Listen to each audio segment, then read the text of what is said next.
actually worked this week. I hear that a lot. I hear people work more than they do. There's times when I do. It just depends on what's going on.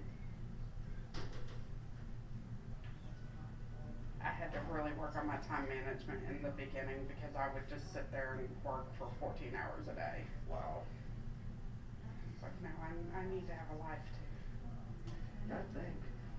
Working 14 hours doesn't leave much Yeah. time for much else. Alright, scoot forward just a little bit. Sit on back for me. Scoot down just a little bit for me. There you go.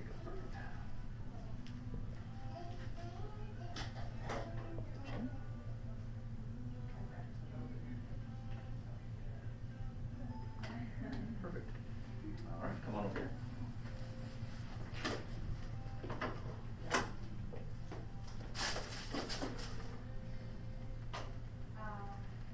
A 14-hour work days wouldn't be bad if you were hourly. Yeah, no kidding.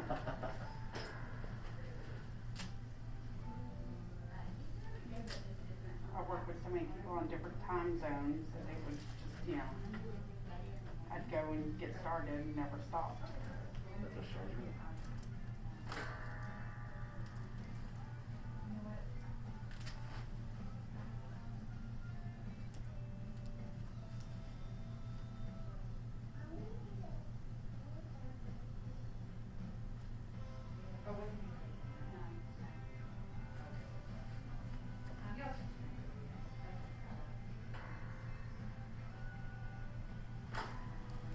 Beautiful.